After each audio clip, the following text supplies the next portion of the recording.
Into Adulthood, Voting Rights for Youth with Disabilities, a project for youth with disabilities from the Disabilities Law Center. You can find out more about the Into Adulthood project on the web at mylegalaid.org and by email at intoadulthood@mylegalaid.org or give them a call at 1-800-292-4150. I highly encourage you guys, if you can get out and vote to your polling place, you should go do it. Even though you have to wear a mask, you should do it. We provide free legal services for people with disabilities in a number of different areas, including voting and the client assistance program that helps people with disabilities, including youth, access the Minnesota vocational rehabilitation system. Voting, accessible voting, and your rights to accessible voting. It doesn't matter whether you have a disability or not, you should always vote. It's not that hard. It's actually pretty easy if you do it with the accessible machine, and there's no worries about did my vote get put down or did somebody else's vote get put down. Nate and Nikki, two young adults, are here to tell us about their voting experiences.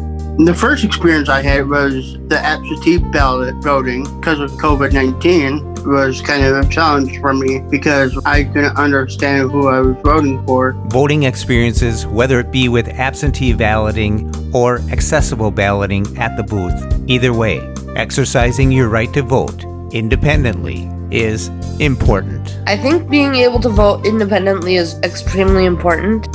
You live in the country, in your own country, and you should vote. And if you're not going to vote, you shouldn't be complaining. We also have Justin and Cindy from the Disabilities Law Center, providing free legal services for people with disabilities, and through the Client Assistance Program, providing assistance for youth to access the Minnesota vocational rehab system. Voting as a citizen is very important, and having access to voting is just as important. So let's start it out with Justin and Cindy from the Disabilities Law Center. We hope you enjoy. Welcome to Blind Abilities. I'm Jeff Thompson. Today in the studio, we have Justin and Cindy from the Disabilities Law Center, and we're going to be talking about voting. It's a little bit different this year, but a lot of it's the same. It's always been there, but you might want to pay attention because things have changed a little bit. How are you doing, Justin? I'm doing great. How are you, Jeff? I'm doing good. Cindy, how about you? I'm doing fine. That's good. Well, thank you both. Why don't you give an introduction, who you are and what you do? So I'm Justin Page. I'm an assistant supervising attorney at the Minnesota Disabilities Law Center, which is part of Minnesota Legal Aid. I supervise our voting rights and our voting rights team, and I also supervise our outreach effort.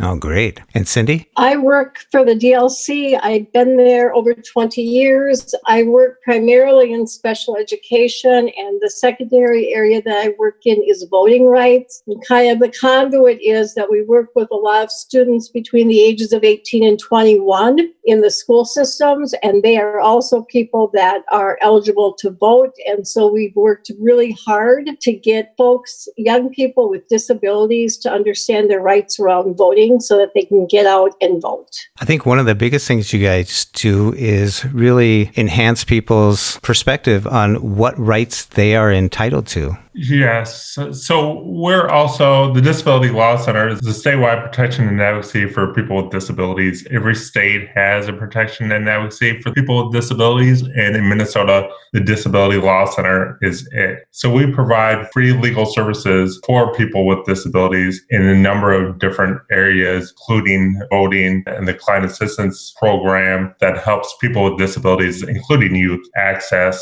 the Minnesota vocational rehabilitation system. How can people get a hold of the Clients Assistance Program, as we know it as CAP? So you can call our number. We have a 1-800 number and a local number. Our local number is 612-334-5970. And the 1-800 number is 1-800-292-4150. And our website is mylegalaid.org. Oh, good enough. Good enough. We'll put those links in the show notes too, so people can click on them and read them, check them out. So voting, we got a general election coming up this year. Big time. Yes, the general election is coming up on November 3rd. We do have absentee voting in Minnesota. You can either vote absentee through the mail or in person. Oh, great. But first of all, Cindy, you mentioned you're dealing with 18-year-olds. That's when they become eligible to vote, but they do have to register to vote first. Yes, and so there are a number of ways that we can get that done over the last number of years with our advocacy throughout the state at the high school level and in what we call transition programs. A lot of the young people can actually register, or anyone for that matter can register online, the Secretary of State's website, and that's a fairly simple way to register. And we have sometimes a lot of the educators working with that 18 to 21-year-old population who will help them make certain that they get those documents filled out correctly and submitted correctly. Sometimes we can tell the young people that they can register. They can go into their town hall, city hall. Usually there you can register. I believe you can also register if you're getting a driver's license or a Minnesota ID. And I think that the state's been a little bit more available to let people know that that can happen at that time. So there are a number of ways to do it. And part of this is to make certain that people who are 18 understand that they do have the right to vote and that they have to be registered. And again, we also can register on election day. So if you're not registered, but you'd want to vote, you could register in person that day at a polling place. And you have to show that you actually live somewhere. Yes, if you're going to register on voting day, you would in fact have to have some type of identification that states your age and where you reside. If, for example, for some reason you didn't have something, like say, for example, when I talk to young people, I usually ask how many of them have cell phones and how many of them pay their own bill. Because if they didn't have, for example, a state ID or a driver's license, they could use a bill, and that's kind of a common thing that a lot of the young people have. If they don't have something like that, let's say they're living in the home with their parent, the parent could go and what we call vouch for them, which basically says, yes, I know who this person is. Yes, I know they're 18. And yes, I know that they live at whatever the address is. And so in truth, in Minnesota, we make it fairly simple for people to get registered and to vote. Well, that's great. Yeah, I remember the day when you would bring like your electric bill or something like that just to have another residency, because when I was younger, I was moving around and you'd switch up to different districts, different voting areas. So you do have to look up in your area with your zip code, I believe, and your address, and it'll tell you where you can go vote. Correct. And the Secretary of State's website is pretty user-friendly, and that would be where you would go to find out exactly where your polling place would be. This year, due to COVID-19, the pandemic that's going around, things might be a little bit different because the state's not going to have all the polling places that they had before. And that's an effort to get people to vote absentee, just so we don't have as many people in the polling places. There might not be as many polling places for individuals to go to. So it's very important to look up beforehand what your polling place is, because if you're used to voting at the rec center down the street, that might have changed. I'd encourage everyone to check the Secretary of State's website before they go vote to make sure that they're going to vote in the right place if they're going to go vote on the actual election day. And I think we've had a lot of polling places in some of the larger, like assisted living and nursing homes. They've actually had polling places within these facilities, and some of those probably will be non-existent this year because, again, of COVID. They're just not probably going to have them, or as many of them, with the situation as fluid as it's been with this COVID-19 situation. Yeah, I can just imagine with the long lines that people will be backed up for quite a while trying to keep their distance. And for someone that's visually impaired, that's a little more of an obstacle sometimes to know how far you are away. And then I suppose they're going to have some plexiglass for people behind the table or a table distance away from you. Yeah, it's going to be something new for everyone. And I'm glad you guys are pushing that people should be mailing in their votes this year, absentee voting. Now, when you ask to have them send you a ballot, it'll come in paper format. Is it going to be any more accessible than that, or would you have to probably have someone assist you go through it, maybe? Yeah, There was a bill that we supported in the legislature this past year to make absentee balloting accessible. Unfortunately, that bill didn't go anywhere. I know there are efforts that are continuing to try to make the ballot accessible, but Minnesota, unfortunately, isn't quite there yet. Hopefully we soon will be. So if you do need assistance and you don't want to go to the polls, you will probably need to find someone to help you fill out that absentee ballot. So there is no place in Minnesota where you can just go online and cast your vote? No, not yet. The Disabilities Law Center is working on that issue. We're disappointed that nothing's been done to make the absentee ballot accessible, but hopefully it will be soon. That's great. I hope it does come in because I understand the security and that's fake balloting or whatever you're going to call it. But absentee voting has been around for a long, long time. I think more and more people are just casting their attention to it now because of the situation we're in. Yep, absolutely. That's correct. Absentee balloting has been around for a long, long time. It used to be that you needed an excuse to be able to vote absentee. A few years ago, the Minnesota legislature got rid of that provision. And now we have no excuse absentee voting, which means anybody for any reason can vote absentee. And I have heard from the Secretary of State's office recently that a lot of people are voting absentee because they don't want to go to the polls due to COVID-19. And just know that if you are going to vote absentee for the election in November, you can actually request that ballot by mid to late September. So you have plenty of time. It's not like you're given a few day window. You have 46 days to get that and then fill it out and get it sent back. Great. It may seem like we got a lot of time right now, but the clock is ticking. I highly suggest if you're going to cast an absentee ballot to request it from the Secretary of State office, get the process started and ensure that your vote is going to be counted. Speaking about accessibility, the AutoMark, which is a device devised for the blind, visually impaired, or people with trouble with reading the printed word, allows them to vote independently and privately. And by putting on headphones, the ballot is read to the voter. There's a full set of instructions for first-time voters and for you to review. And when you're done casting your votes, the AutoMark device ejects your ballot, and then you proceed to take your ballot and put it into the same box that all the other voters put their ballots into. Now, with the pandemic, the COVID-19, I hope that we're all learning from this, that agencies are taking note of the inaccessible ways that are present today and that we improve upon these to be more inclusive and make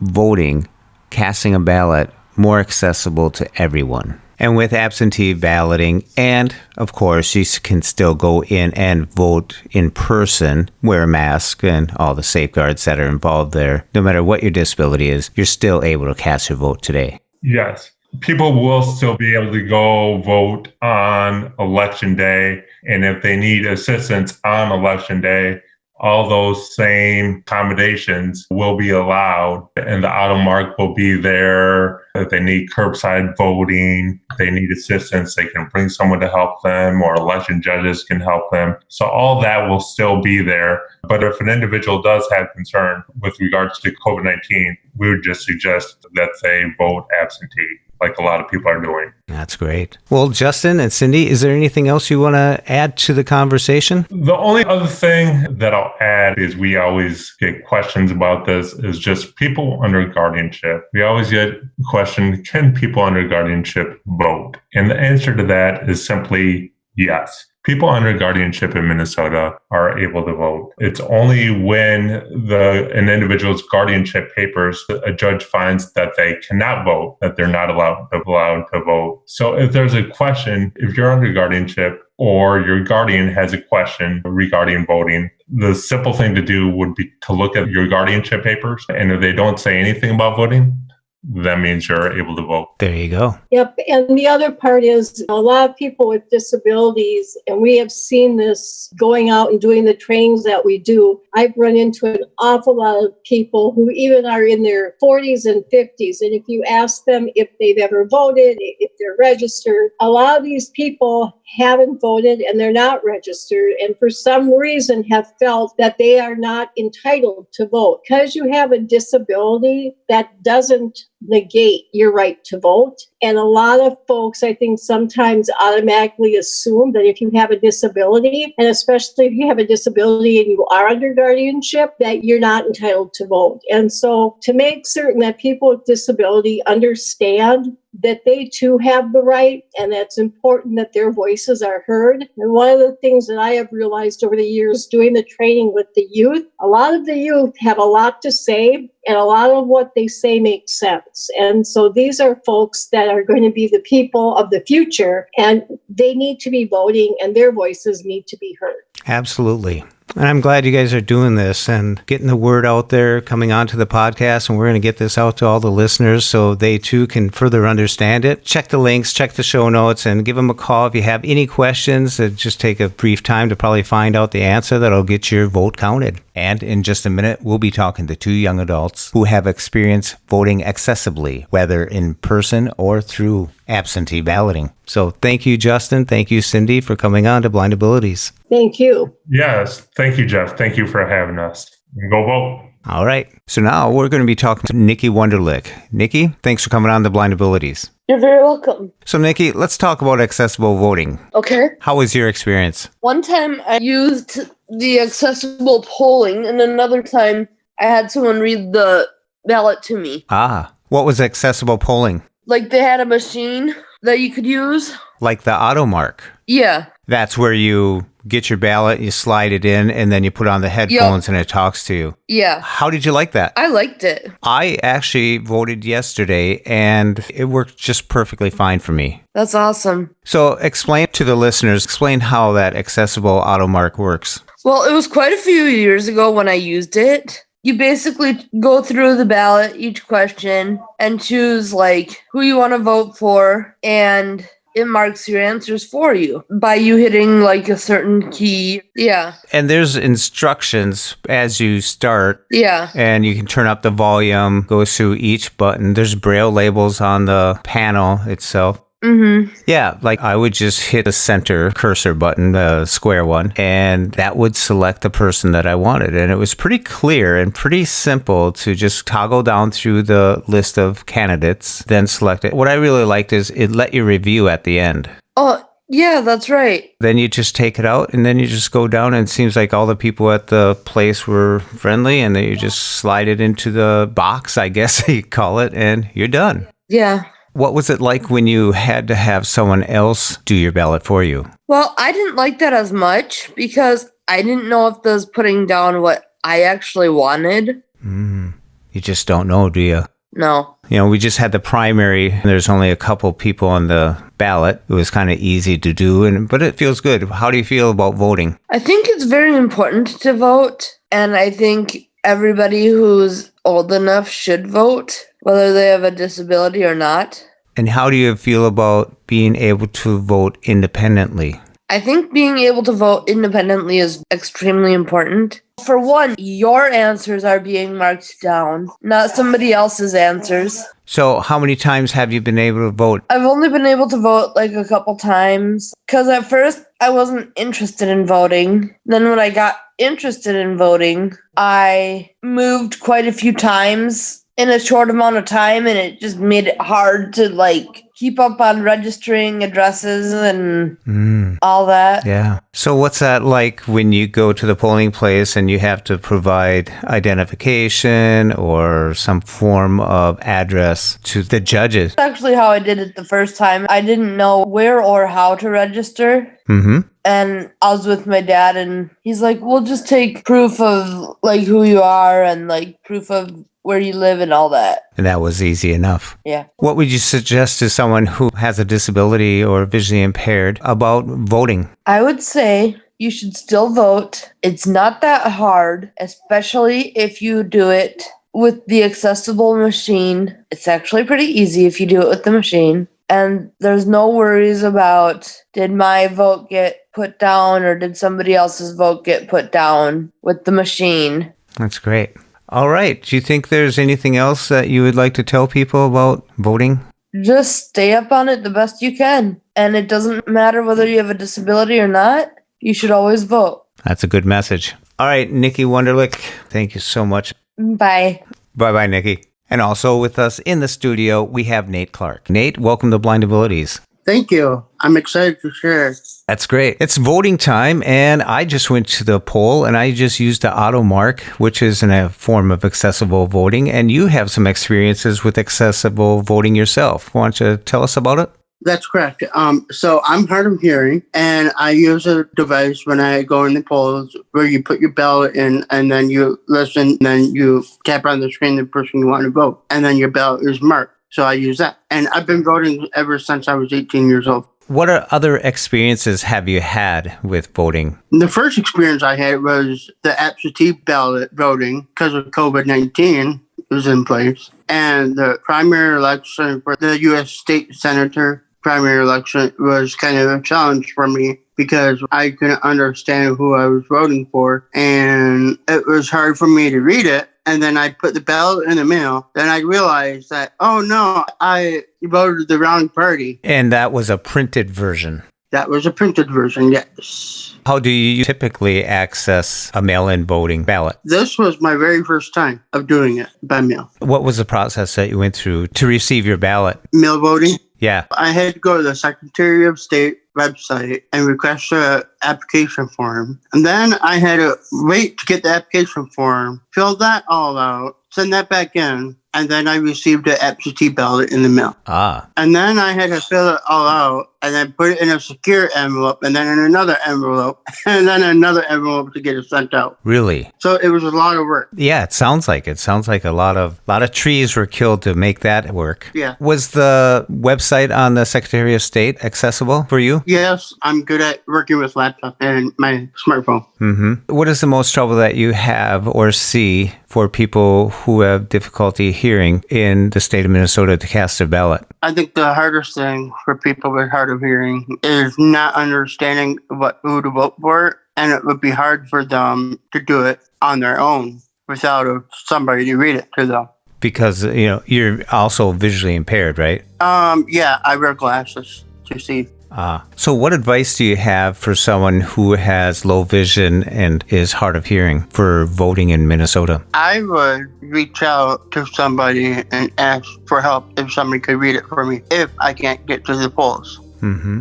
What advice would you give to someone who's just turned 18 and is considering voting but doesn't know if it's that important? Well, if you have access to a voting place, I would suggest to go there and then use one of their hearing devices that has large print also for people that can't see small print and also can listen back and forth. Why do you think it's important for people to vote? Because you live in the country, in your own country, and you should vote. And if you're not going to vote, you shouldn't be complaining. That's a good point right there. I highly encourage you guys, if you can get out and vote to your polling place, you should go do it. Even though you have to wear a mask, you should do it. Thank you, Nate. Thank you so much. All right. You can find out more about the Into Adulthood project on the web at mylegalaid.org and by email at intoadulthood@mylegalaid.org or give them a call at 1-800-292-4150. Be sure to contact your state services for the blind, your voc rehab, and find out what they can do for you. Live, work, read, succeed. A big shout out to Chi Chow for his beautiful music. You can follow Chi Chow on Twitter at LChiChow. And for more podcasts with the blindness perspective, check us out on the web at www.blindabilities.com, on Twitter at blindabilities, and give us a call at 612-367-6093. Leave us a message and let us know if we can put your voice on the next podcast. Drop us an email at info@blindabilities.com. And download the free Blind Abilities app from the App Store and Google Play Store. That's 2 words, Blind Abilities. And from all of us here at Blind Abilities, through these challenging times, to you, your family, and friends, stay well, stay informed, and stay strong. I want to thank you for listening. Hope you enjoyed. And until next time, bye-bye.